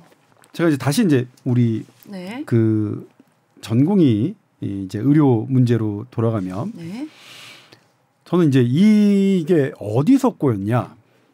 저는 정말로 법 때문에 더 꼬였다고 생각해요. 법. 처음에 이제 보건복지부가 집단 행동을 하거나 집단 행동을 교사한 사람을 뭐 처벌하겠다고 그랬죠. 면허 정지 등. 그리고 면허 정지시키고 그다음에 재교부도 되게 어렵게 하겠다. 해외 취업도 어렵게 하겠다. 이렇게 했어요. 그러다 보니 뭐 의료계에서도 법률 자문을 했죠. 그래서 나온 게 자발적 사직이에요. 자발적 사직은 집단 행동도 아니고 집단 행동 교사도 아니잖아요. 그래서 제가 이제 이 문제가 좀 됐을 때 전공의와 의대생 한 300명 모인 곳에서 제가 갔습니다. 가서 과거 2020년 얘기했어요. 2020년에는 그래도 응급실과 중환자실, 수술실, 분만실은 들어와 줬었다. 그리고 그게 맞는 것 같다. 그러니까 여러분들이 그러니까 저는 그렇습니다. 저는 지금도 그렇지만 제가 지금 전공의보다 그러니까 제가 몇 년도에 제가 2005년도에 신경외과 전문의를 땄고요. 그리고 의료 기자를 한 것도 15년이 됐으니까 저는 기존 의료인이자 언론 종사자죠. 그리고 필수 의료를 이렇게 국민들 보시기에 대단히 막 위태롭게 만들게 한 저는 기존 기성인입니다. 그래서 저는 전공이 이런 사람들에게 무언가를 요구할 수 있는 자격이 아예 없습니다. 다만 제가 그분들에게 얘기한 건 그럼에도 불구하고 환자들, 국민들은 요구할 권리가 있다. 환자로 돌아와 달라고. 그리고 그분들은 진짜 위태롭다. 위태로우니까 내 생명 구해달라고 하는 건 너무나 자연스럽고 너무나 당연한 권리다. 이렇게 환자는 얘기할 수 있죠. 예, 충분히 환자는 전 얘기할 수 있다고 생각하는데 그래서 그 다음에 이제 그렇게 한 다음에 사적으로 얘기가 이제 뭐 장이었어요. 왜 그랬던 이제 한 분이 그러더라고요. 기자님 근데 그런 게 있어요. 저희가 자발적 사직으로 나왔잖아요. 저희 내부에서도 논의를 했습니다. 응급실과 분만실 이런 데는 들어가는 게 낫지 않느냐 어떻게든. 그랬더니 변호사님께서 그러면 이들 지금 자발적 사직으로 나왔는데 네. 그것 때문에 정부가 소송을 걸 거고 법적 다툼이 하는 건데 네. 다시 들어가면 네. 자발적 사직에 대한 걸 성립이 스스로 안 된다? 성립이 안 된다. 법적 다툼이 어렵다. 지금 정부가 겨우 고안을 해냈는데 면허 정지 뭐 이런 거 하는 거 다 법으로 따지면 그렇게 될지 안 될지 불투명한데 법으로 이기려면 이렇게 해야 된다. 그러니까 뭐냐면 법으로 이걸 하겠다고 하고 법으로 그걸 대응하다 보니까 완전히 사태가 어그러진 거예요. 그러니까요. 저는 그래서 지금은 법을 따질 때가 아니다. 제발 변호사 선생님들 저 어드바이스 좀 하지 마세요. 양측 정부 측 변호사님, 의료계 측 변호사님 어드바이스 하지 마세요. 법 따지지 말자. 법 따지고 나중에 법정 다툼에서 누가 유리할 건가 불리할 건가를 따지다 보면 더 장기화된다. 더 장기화되고 더 끝이 안 보인다. 제발 좀 법 따지지 말자. 그리고 지금 이 병원의 환자들의 사정은 대단히 위태롭다. 그리고 위태로운데도 지금 처음에는 막 의료 전공의들 되게 욕하는 목소리가 월등히 높았는데 네. 지금은 이 처리를 잘못하는 반대 목소리도 상당히 그러니까 과거에 비해 올라갔잖아요. 이거는 뭐냐면 저는 어떻게 판단하냐면 국민 여러분 환자분들이 참아주고 계신 거다. 너무나 힘든데도 그래? 그래 니네 의료계가 말 들어볼게. 들어보니까 일리는 있네. 그래서 좀 참을게. 그런데 지금 참기 되게 어려운데 왜냐면 내 가족이 죽는데 참는 사람이 어딨어요. 그쵸. 누가 옳고 그름을 떠나서 그런 정도니까 저 조동찬은 여러분에게 뭐 돌아오라 뭐하라 이렇게 말할 자격은 없지만 환자들이 얘기하는 거는 정말 다시 생각해 주셨으면 좋겠다. 지금 떠나 있는 분들이 물론 선배들이 기존에 조동찬 같은 의료계 선배들이 그렇게 해가지고 뭐 이렇게 되게 잘 못 만들어진 의료 환경이지만 필수료에 대해서요. 그럼에도 불구하고 그거는 저는 반대합니까? 우리나라 의료가 뭐 과거에 나왔던 뭐 독일, 프랑스, 영국 무슨 이런 나라보다 훨씬 떨어진다? 아니죠. 우리나라는 모든 OECD 데이터 중에서 가장 탑 클래스에 있는 그런 겁니다. 그러니까 그렇게 해서 이제 그럼에도 불구하고 환자들의 요구로 위태로운 그런 것들을 점검하는 차원에서 의대 증원을 논의하는 것은 의료계가 반드시 받아들여야 될 거지만 국민들의 요구로 네. 그냥 어줍지 않은 OECD 단순 비교로 그런 어용 폴리패스 학자들과 얼토당토하게 기사 쓰는 그런 기사들 때문에 그렇게 비교하는 것은 말도 안 된다고 생각하지만 네. 그럼에도 불구하고 환자들의 요구는 그리고 지금 시점은 더더욱 환자들의 그런 부르짖음을 호소를 네. 그거는 좀 들어주셨으면 좋겠다. 제가 네. 지금 이 시간에 오늘 뽀얀거탑 시간에 과학적인 근거에 옳고 그름을 따지지 않는 이유도 바로 그거다. 네. 지금은 따질 수 있는 여력이 없다 환자들에게는. 네. 그 말씀 드리고 싶네요. 네. 우리 박서영 변호사님도 마지막으로 하시고 싶은 말씀 있으신가요?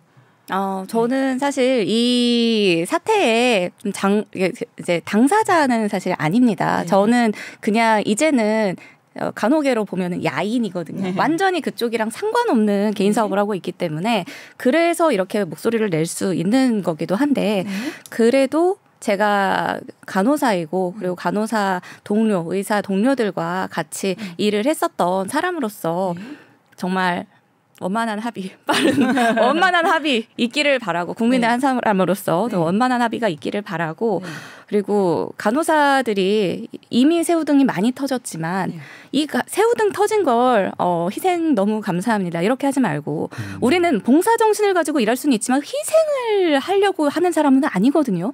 이 간호사의 희생을 너무나도 당연하게 생각하고 계속해서 요구하지 않았으면 좋겠다. 그리고 이 사태에서 간호사들을 정말 사지로 몰아넣은 간호협회는 책임을 졌으면 좋겠다. 네. 마지막으로 그 얘기를 좀 꼭 드리고 싶었습니다. 네, 좋습니다. 어쨌든 뭐 의료계도 우리가 이렇게 힘든 상황을 뭐 외면하고 있다고 생각은 안 하거든요. 그러니까 빠른 시일 안에 좀 양측이 빨리 좀 합의를 당연히 외면 안 하고 있는 거 알아요. 그러니까 이거 굉장히 억울한 눈으로 쳐다보셨어요. 마무리를 이상하게 했다는 눈으로. 아니. 예를 들면 지금 이제 네. 전공의 사직서를 낸 교수들이 사직서를 썼건 쓰지 않았건 병원을 떠난 교수들은 지금 단 한 명도 없습니다. 제 레이더망에는 단 한 명도 없습니다. 그러니까 그런 부분들 그러니까 막 교수들도 막 다 환자 버리고 떠났다 이런 분들도 있는데 그렇게 일부 썼던 기사들도 있어요. 정말 그게 아니라고 때려주고 그러니까. 싶어요. 그러니까 아니라고 했잖아 내가. 그럼에도 불구하고 사직서를 냈건 안 됐건 간에 의대 교수님들이 다 병원을 지키고 있는 건 사실입니다. 다 지키고 있어요. 그럼에도 불구하고 우리나라의 특성상 전공의에 지나치게 의존해왔던 우리 대형 병원의 특성상 전공의 빈자리는 너무 그 커서. 누구도 그 어떤 누구도 메워지지 않는다는 그렇죠. 것. 그렇기 때문에 저도 전공의 선생님들께 호소할 수밖에 없는 그것도 저는 그럴 자격이 안 되니까 환자분들의 입을 빌어서 그렇게 호소할 수밖에 없다는 네. 것.